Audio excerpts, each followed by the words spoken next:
la pédagogie inversée ou la flipped classroom, donc c'est l'appellation anglaise.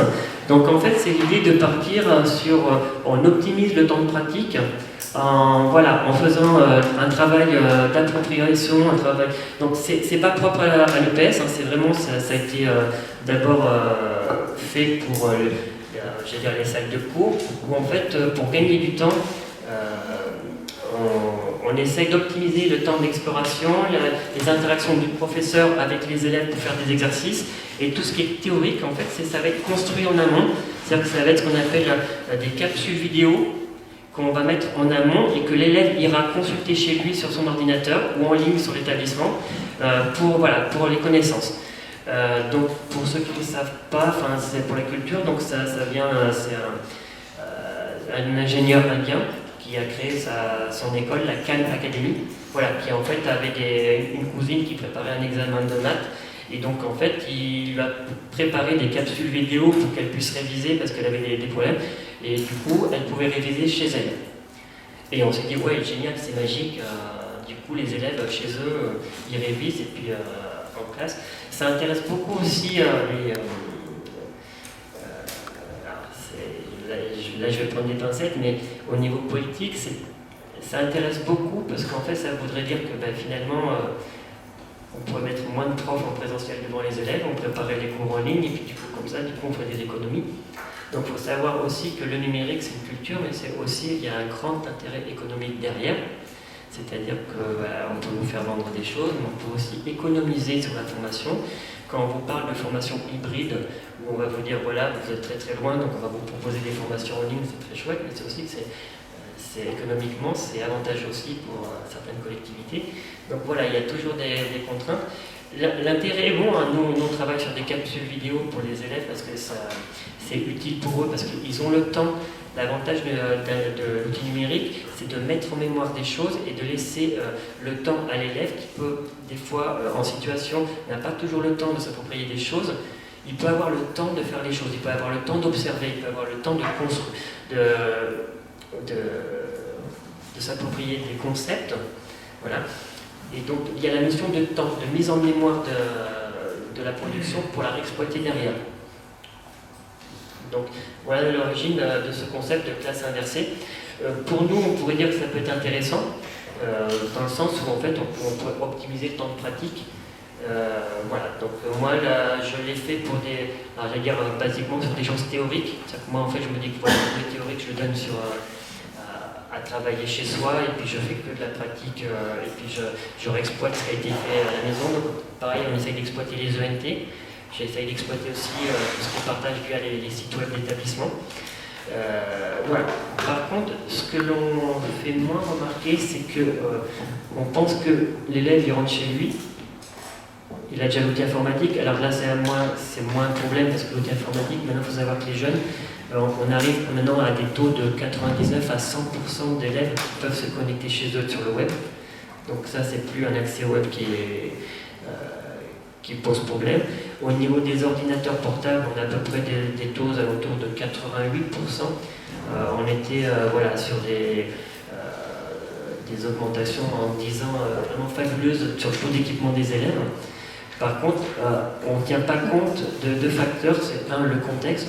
C'est-à-dire que les contextes personnels des élèves font que des fois, on a beau avoir un ordinateur ou une webcam, mais si on est à 4 dans la cuisine, qu'il y a des bruits, etc., on n'a pas forcément le contexte pour pouvoir faire un apprentissage, une exploitation des outils numériques sous forme d'apprentissage.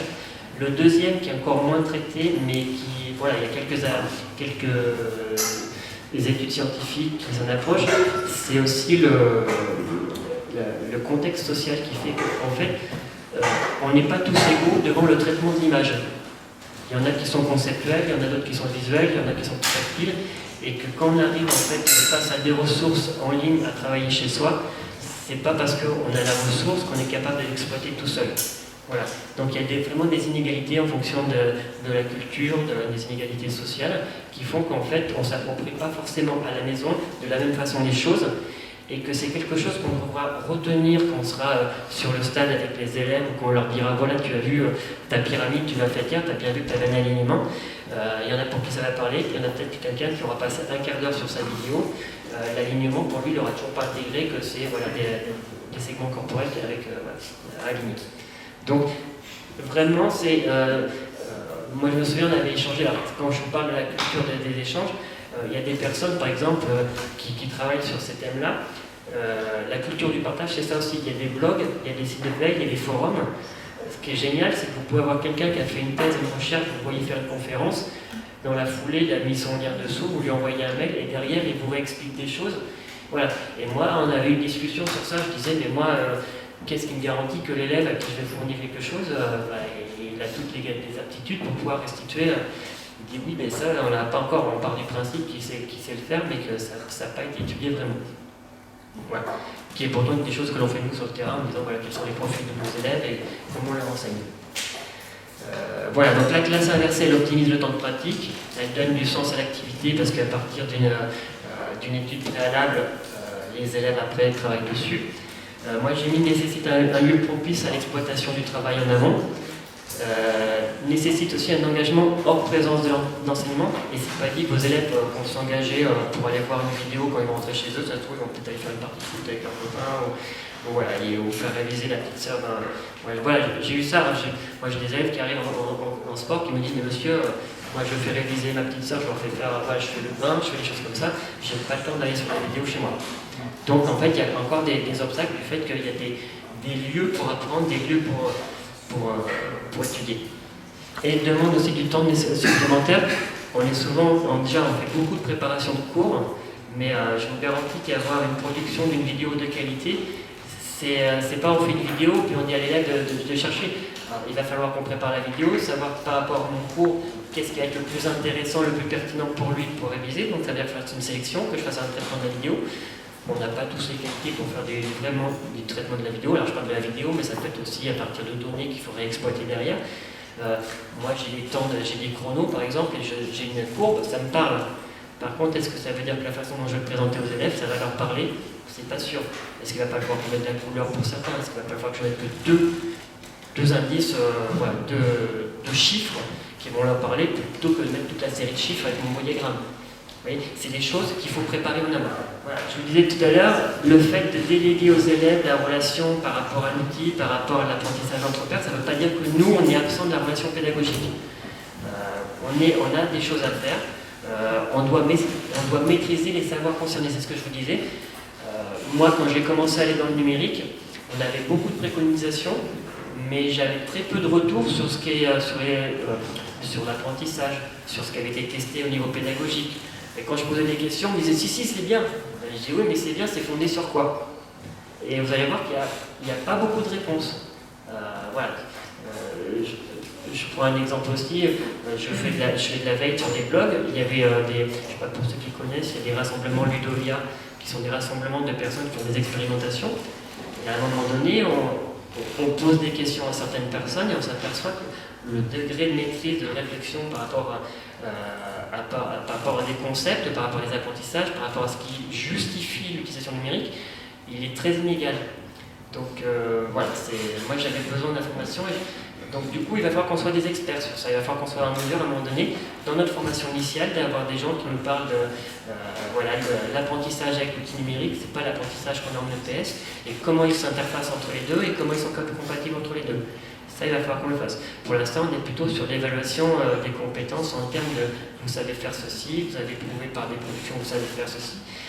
Mais il y a très peu de choses qui nous permettent d'évaluer que l'outil a été pensé pour un apprentissage précis. Je ne sais pas si je me fais comprendre par rapport à ça. On est plutôt sur des validations d'acquis en termes d'expertise, de manipulation, mais pas forcément de réflexion et de pertinence de l'exploitation d'outils.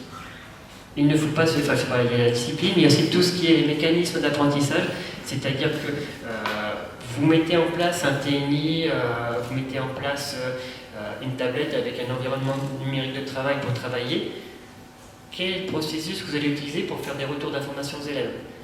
Est-ce que vous allez d'abord mettre en place je filme, on fait un retour après, et puis derrière après on partage, puis on revient dessus? Ou est-ce que vous avez des connaissances qui vous permettent de dire que c'est peut-être pas le plus pertinent, qu'il y a peut-être un travail préparatoire avant, pour que quand ils vont se mettre en pratique, j'ai pas à retrier les données qui ont été exploitées derrière, parce que finalement c'était un petit peu fouillis, j'avais pas préparé en amont.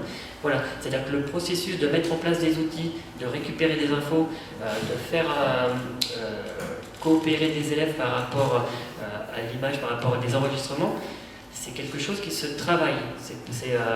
On appelle ça un petit peu de la méthodologie, j'aime pas trop, pas de méthode, mais il y a un travail de construction dans l'enseignement avec les outils numériques qui n'est pas très développé encore.